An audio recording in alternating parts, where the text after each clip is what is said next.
Zaczniemy, jak pani się nazywa? Jak się nazywasz? Tak. Jak się nazywasz? Jak się pani Siadaj nazywa? to bliżej. Jak się nazywa? Tak, jak się pani nazywa? Maria Kołodziej. Super. A ile pani miała lat, gdy rozpoczęła się wojna? Ile miałaś lat, jak rozpoczęła się wojna? Może Nie, mówić głośniej. A wojna teraźniejsza? No, druga wojna Druga, światowa. w 1939 roku.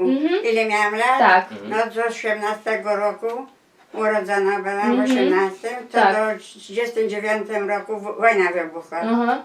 To 21 A 21 jak lat. wojna wybuchła, to żem, wie co pani, szła w pole. Jak bomba uderzyła pierwsza, nikt nie wiedział, że to Tak. wojna. Jak uderzyła, tak mnie zestraszyło. Co to za huk okropny. Tak. Ale poszła na pole. Wracam z pola i wiadomości takie. Prawdopodobnie samolot jechał do Chmielowa, rzucił bombę. Aha. To będzie pewnie wojna. Ale znowu mi mówią tak. Wojna będzie, ale druga bomba padła na tory kolejowe. Nie na tory do później, tylko w Mokrzyszowie na fabrykę obybiarek. Aha. Z fabryki obybiarek pouciekali, ludzie. nikt nie stał ranny. Aha. Uciekli do zwierzęcia. Mhm. A mąż pracował w ten czas w fabryce. O Jezus Maria, to wojna.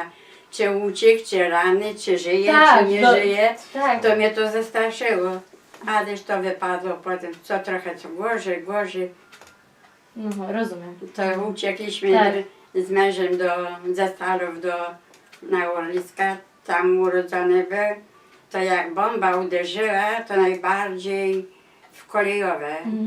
To jak został rozerwane tego, tak się rozszerza, a ludzie z tej wioski lecieli do tego i tak brali z pociągu, co tam było, bo i co zerwane było, wszystko się rozleciało, bo to wojna. Tak. Ale odważne było, bo to jeszcze nie było zastraszane. Co marali, to tak było, to bydło, to cukier, to co było, bo to żywność wiezie. Tak. Tyle wiem z tego. A jakieś ma pani szczególne wspomnienia z wojny, które chciałaby pani się z nami podzielić? Masz szczególne wspomnienia z wojny, z którymi byś się chciała podzielić? To bardzo dużo. Niech pani opowiada. Bardzo. Wszystko jest ciekawe. Właśnie, Nie wiem od jesteśmy czego zacząć. od czego pani tylko chce. Czegoś najłatwiejszego. Wie co pani, zacznę od młodych lat. Jak dożyłam 18 rok życia, pojechałam do Łotwy. Nie chcieli mnie bardzo odważnie puścić, bo to młoda dziewczyna, jeszcze nie skończyłam 18 lat, zezwolenie rodziców. Rodzice mnie wyzwolili, pracowałam w Łotwie 6 miesięcy. Coś okropnego było. Już gorzej pracować w tych młodych latach nie można było. Od wschodu do zachodu.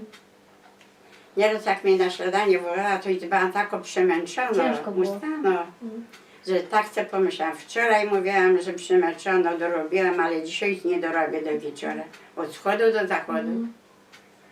Przyjechałam do tego, w 36 roku byłam. W 37 wzięłam ślub.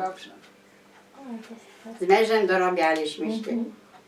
Jakśmy się dorobiali, tak żeśmy robili pusztaki, postawiliśmy sobie dom. To już było za Niemcem. Nie za długo wypadł. To już nie będę gadać łatem. Wypadł pożar. Dobrze, niech pani mówi. Niech pani mówi. Ale po sąsiedzku i spalał 40 budynków. Nam dom się tyc rozbił. Tośmy mieszkali może 2 lata, rozbił się. Przyszedł Niemiec, powiedział nam, nie wolno nam stawiać na tych fundamentach. Tylko jak był do drogi oknem, to w poprzek. Ludziom popiół został, a nam gruzę, bo to dom murowany. Ale blisko był Szczechy po sąsiedzku i spalił się. Teraz potrzeba tak, gruz wywieźć i od nowaśmy się budowali. Jakśmy wybudowali ten dom, tak wypadła wojna w 1939 już znowu. Coś okropnego. Tak. I jakie pani ma wspomnienia z tym związane? Z 39 na przykład? Czy później? Wie co pani, dużo było opowiadania, ale dla mnie To była opatrzność boska. Różne przeżywałam, tak w Łotwie, coś okropnego, jak i tę wojnę. Jak Niemiec już tu były, a my z mężem stali pod ścianą, mamy, bo to po sąsiedzku. Idzie Niemiec, idzie do nas, my stoimy oboje o tak. On coś mówi, a mąż coś go zrozumiał, wyciągnął z kieszeni, rzucił chusteczkę. Może chciał wiedzieć, co masz. I zdejmuje broń z ramienia i mężowi do piersi. Jak chcę przepłynę, to ja zniszczę tego. I do piersi zabiją. Repetuje i już teraz, a ja stoję, to mąż zabity, a ja stoję, ręce tylko, o matko bosko, jak miałam ten skrzyczała. Opuścił ten, zaczyna się kula, nie wyszczeli. Odeszedł bez słowa. Jak odeszedł bez słowa, doszedł do bramki, odwrócił się na nos i tak stoi i patrzy na nas. Czeka, o matko bosko, wróci się. A my się z miejsca nie ruszyli, bośmy się bali, co dalej będzie z nami. Jak poszedł, tak poszedł. To było szwiergie szczęście.